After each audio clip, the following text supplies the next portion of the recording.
नमस्कार विद्यार्थी मित्रांनो, सर्वज्ञ एज्युकेशन या एज्युकेशनल प्लॅटफॉर्मवर तुम्हा सर्वांचे पुन्हा एकदा स्वागत आहे. आपण मुंबई उच्च न्यायालय भरती 2026 साठी प्रिव्हियस इयर क्वेश्चन पेपरच्या अनालिसिसची सिरीज सुरू केली आहे. या अगोदर आपण 2 पार्ट अपलोड केले आहेत आणि आजचा तिसरा पार्ट आहे. तुम्ही चॅनलवर नवीन असाल तर चॅनलला सबस्क्राईब करा.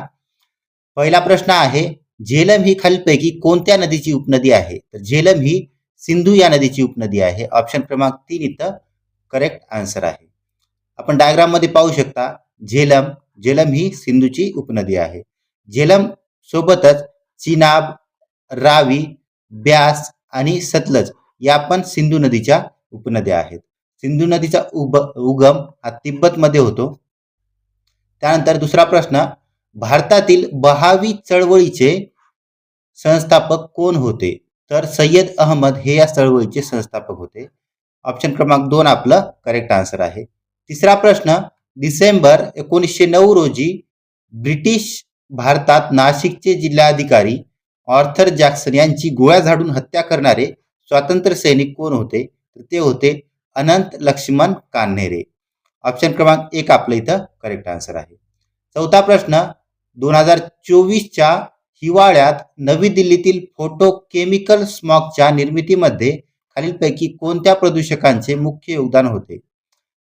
तर जे काही स्मॉग होतं त्या स्मॉगच्या निर्मितीच्या मध्ये कार्बन डायऑक्साईड, नायट्रोजन ऑक्साईड या प्रदूषकाचं मुख्य योगदान आहे.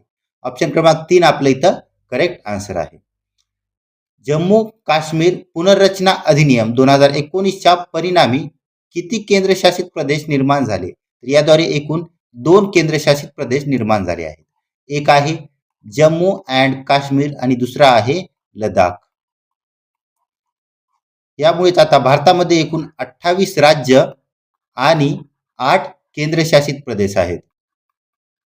त्यानंतर पुढचा प्रश्न, 1955च्या नागरिकत्व कायद्याच्या कोणत्या कलमानुसार वंशावळीनुसार नागरिकत्व मिळवणे शक्य आहे? आता हे भारतीय राज्यघटनेतील कलमे नाहीत. हे काय 1955चा जो नागरिकत्व कायदा आहे त्या कायद्यातील कलमे आहेत. त्या कायद्यातील कोणत्या कलमानुसार म्हणलंय? तर ते कलम 4 नुसार आहे. याचबरोबर राज्यघटनेमध्ये नागरिकत्वासंबंधी पण भाग आहे. भाग 2 यामध्ये नागरिकत्वाशी संबंधित कलमे समाविष्ट आहेत. यामध्ये कलमे आहेत 5 पासून ते 11 पर्यंत. यातील सर्वात महत्वाचं कलम आहे 9वं कलम.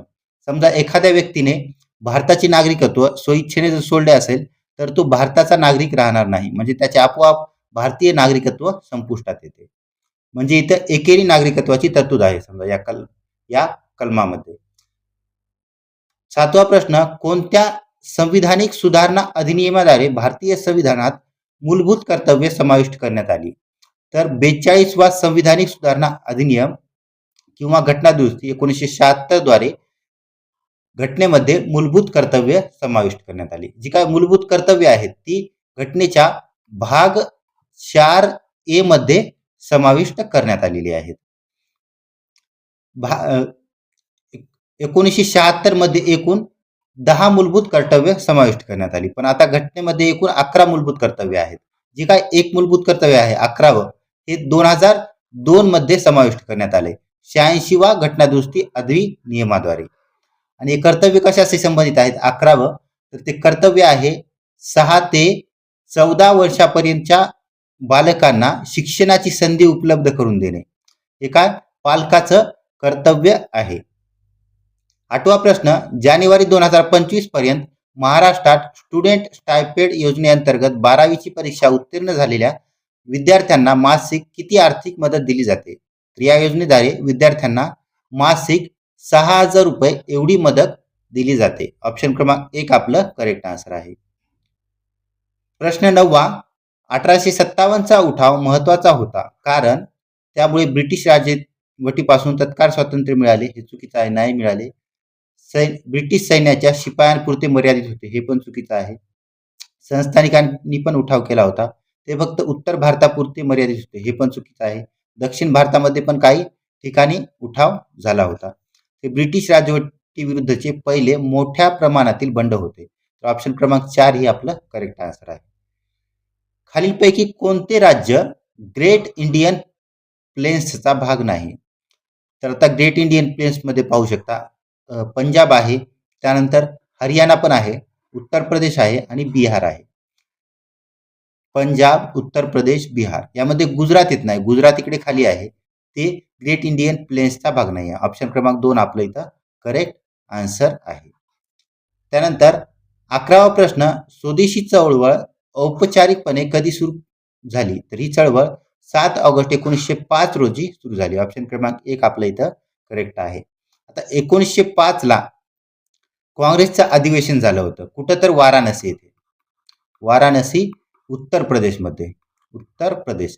आणि या अधिवेशनाचे अध्यक्ष हे गोपाळ कृष्ण गोखले होते. गोपाळ कृष्ण गोखले हे अधिवेशनाचे अध्यक्ष होते. या अधिवेशनामध्ये स्वदेशीचा ठराव पारित करण्यात आला होता. म्हणजे स्वदेशी वस्तू वापरणे.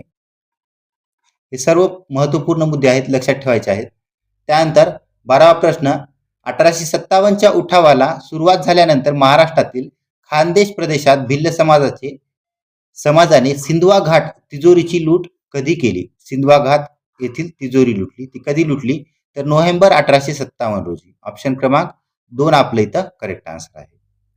13वा प्रश्न, 1857 मध्ये पुण्यातील कोणत्या ब्रिटिश अधिकाऱ्याच्या त्याच्या लष्करी पथकासह डॅडॅश हत्येत दामोदर, बाळकृष्ण आणि वासुदेव यांचा सहभाग होता? तर त्यांना चाफेकर बंधू म्हणून ओळखले जाते.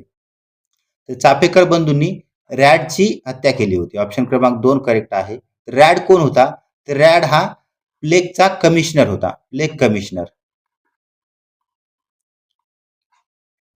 त्यानंतर 14वा प्रश्न, अलिबाग समुद्र किनारा हे लोकप्रिय किनारी स्थळ महाराष्ट्रातील कोणत्या जिल्ह्यात आहे? तर हे रायगड जिल्ह्यामध्ये स्थित आहे. रत्नागिरी जिल्ह्यामध्ये गणपतीपुळे